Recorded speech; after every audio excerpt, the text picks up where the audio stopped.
Peace be to you all.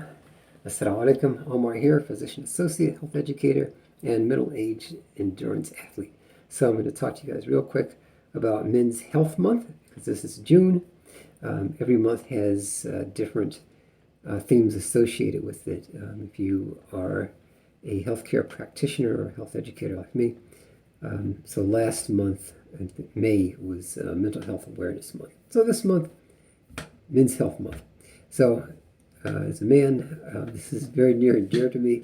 A lot of my patients are men. Men comprise about 36% of the U.S. population, so that's adult men, obviously 18 and over. So that's who I treat.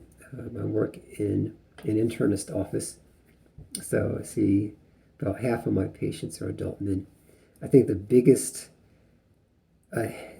disease entity that I deal with is really a combination of what's called metabolic syndrome. So it's a combination of high blood pressure or hypertension, hypercholesterolemia, high cholesterol, high blood sugar, whether that's pre-diabetes, quote-unquote pre-diabetes, or actually being diabetic, and then mid-abdominal obesity. So, our so-called spare tires, we like to call it. And I suffered from that myself because I started eating a lot of stuff I shouldn't be eating, and I wasn't working out at all. So, from this, there's an increased risk of heart disease. So I've treated men in my age group. I'm in my 50s now. So I treated men in my age group who have had strokes. You may see it referred to as CVA, Cerebral Vascular Accident. And there's what happens is that the person has a burst artery in the brain. So that can be in an area called the Circle of Willis, or one of the other cranial arteries. And you get that kind of classic palsy, what we call hemiplegia. So the facial drooping, you've probably seen posters about this, and paralysis of the left side, that's the right-sided stroke. I'll do more videos on the manifestation of different diseases in the future, inshallah. But for now, just know that a lot of men are suffering from metabolic syndrome. That's what I see in this office quite frequently. I also see a lot of degenerative joint disease. So many of us, as we get older, our joints start to ache. We get things like osteoarthritis, and just kind of general aches and pains that are associated with just getting older. When you pass the half-century mark, sometimes your body will let you know how old you are. So the average person in the U.S. lives to be about 78. So at my age, about 54, I've lived almost 3/4 of my life assuming that I'm going to die around 78. So I don't have a lot of time left, but I'll make the most of it. But until that time, I try to get men to take care of themselves, adhere to a good diet. If your blood pressure is on the high end, we don't want it to be over 140 over 90. So if it's in the 130s over 80s range, watch your salt intake. I had a gentleman who I saw, I think he was 63, and he told me he has high blood pressure, but he stopped eating canned vegetables and canned meat. And he said he switched to fresh fruits and vegetables, and frozen fruits and vegetables also, which are fresh. You may have seen a video I did a couple of days ago where I went to a farmer's market in southeast Anacostia, which is one of the most socioeconomically disadvantaged areas in Washington, D.C., the nation's capital. But, it's a lot of good brothers and sisters who are trying to take care of themselves by eating fresh fruits and vegetables. So do that. If you are a meat eater, try to eat lean meat. I don't eat a lot of red meat. Not that there's anything wrong with that, but I eat meat that's prepared in a manner that's called halal. It's similar to Orthodox. If you don't want to do that, you can eat fish. And then you got to watch the way the fish is prepared. A lot of salty batter and salt on the fish. You want to eschew that if you are at risk for hypertension. Also, if you're at risk for diabetes, get your hemoglobin A1C, or you may hear it referred to as glycosylated hemoglobin. Get that checked. It shouldn't be above 6.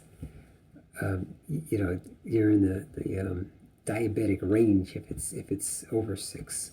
I've seen the highest hemoglobin A1C I think I saw was 15 or 16. This person has poorly controlled diabetes. They are at risk for things like peripheral neuropathy. People get these paresthesias. It's like this tingling in the toes and the fingers from the breakdown of nervous tissue. I see that quite frequently in this office. You don't want that to happen to you.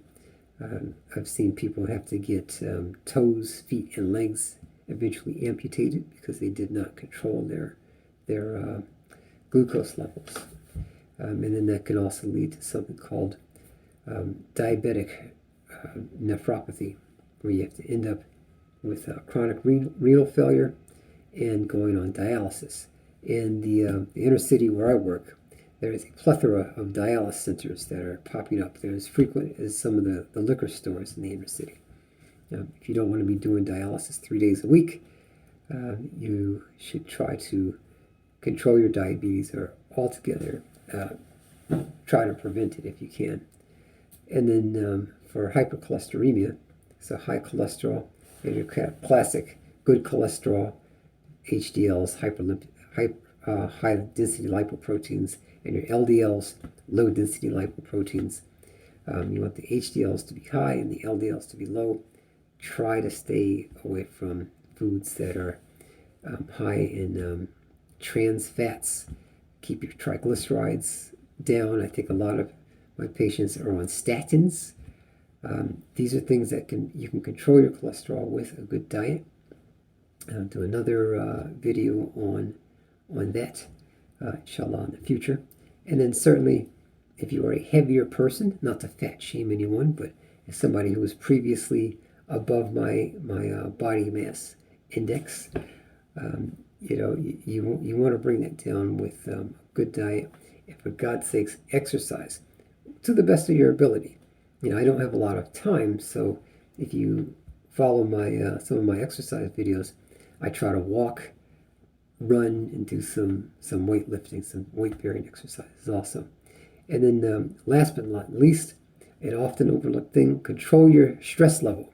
One of the things that happens when you get angry and your adrenaline goes up, you're yelling at people. I gotta go fight the traffic on my way home.